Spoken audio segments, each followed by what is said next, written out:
Well, hello, this is Jeffrey Cranford again, coming to you from La Quinta, California. And as you can see behind me, I got to tell you, this is phenomenal. This is just one galaxy among what scientists now, with the help of the Hubble and other of these amazing telescopes that shoot out into the cosmos, one of billions of galaxies. I want you to think for a second even about our Milky Way.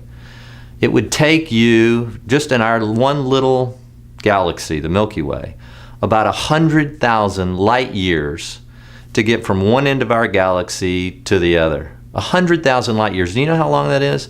That's light traveling at 186,000 miles a second, taking light 100,000 years to get from point A to point B only across our galaxy. And our galaxy, it is now understood, is one of billions of galaxies.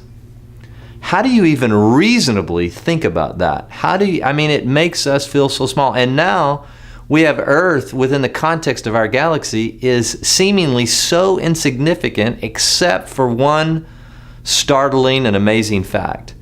And that is, there's life. And not only life, but life that's conscious. You and I are sitting here and we're having somewhat of a one-way dialogue, but there's communication going on here.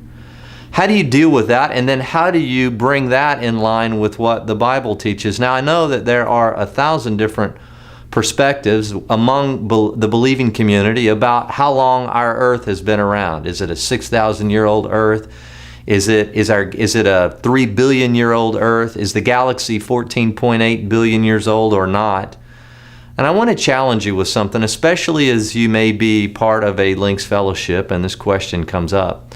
I want to challenge you with something. I'd love for you to consider maybe not being quite as dogmatic as you've maybe been in the past, and maybe you haven't. Maybe you're just here and you're asking the question, how does science and the Bible square? It's always been my position that slowly but surely science is catching up with the biblical account. I'll give you one perspective that maybe you've not thought about. I have a lot of guys that say, you know what, and I've got to tell you, this is one of the major stumbling blocks for people even going to the next step to even consider whether Jesus may have been who he said he was, and that is, I just can't buy into the idea of a 6,000-year-old Earth. Now, I have some very close friends who love Jesus more than you can imagine, and they really firmly hold to a 6,000-year-old Earth, and I love them, and we walk together, and we love one another, and we go on various missional activities together, whether it's to feed the poor or to be involved in various things. I love these guys. They manifest the life of Jesus. I personally happen to be in a camp that says, I don't know. I don't have a problem with a 14.8 billion year old universe. And in fact, it's encouraging to me when I think about the Big Bang, and as I went to Rice University down in Houston, and I took an astrophysics course one time, and learned the current perspective of most science is that at one point, something smaller than even what we can see, an incredible explosion occurred, and then the universe began to expand at light speed at least, and some posit maybe even faster than light speed. And there was an explosion, and for now the 14.8 billion years, the universe has been expanding at 186,000 miles a second and has continued to do that. And the parameters for that, it was a guy named Brandon Carter back in 1973 called it the anthropic principle. In other words, there's no way life should be here. Mathematically, it's mathematically impossible. I mean, the odds are so enormous that the universe wouldn't have exploded and then collapsed back in on itself to give us, in some ways, what you see like the galaxy behind us. How does that even work? Well, Stephen Hawking and some of the current physicists and theoretical physicists suggest, well, there must be billions of yet unborn baby universes that have tried to explode and not even visible and then have contracted back in on themselves, as they should, based on all the parameters needed, as Brandon Carter pointed out in 1973. So here's what I'm trying to come to you with today, and it's this. They say, you people are just faith people, and we're people of science. We're people of what we can see.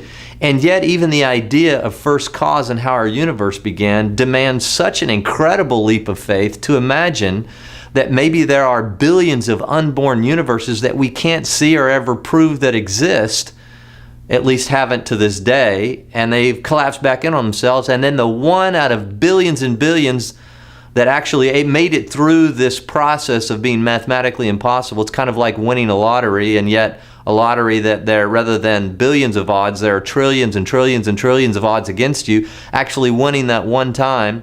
So what they're saying is that they have faith in the unseen realm of unborn universes, and what we're saying is that that first cause was God. In fact, if you think about it, God answered the greatest existential question ever. Why? How do we exist? First cause. If you'll remember at the burning bush, Moses said, "Who should I say is telling me, who sent me to Pharaoh?" And God made a very interesting comment.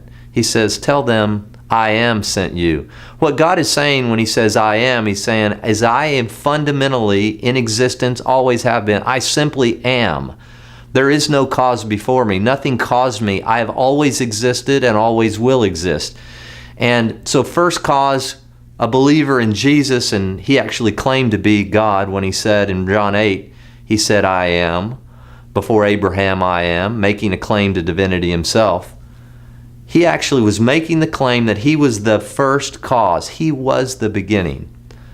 So before you buy into the idea that science has answered all our questions and doesn't work in the realm of faith, and you people, you believing in some ancient mythological God, you have all to say, trust me, science and where they are even today demands incredible leaps of faith.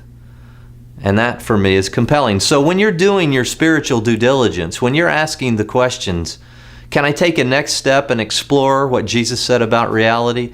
Let me say that science is not an impediment, and I would even argue that science as we have it today is probably slowly but surely catching up with the very beginning of all creation, which in the beginning God said, let there be light.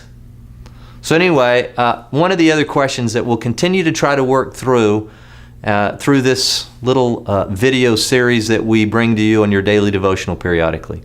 So anyway, thanks a lot, and from the entire Links It staff, we love you and we love partnering with you and serving you. Have a great day.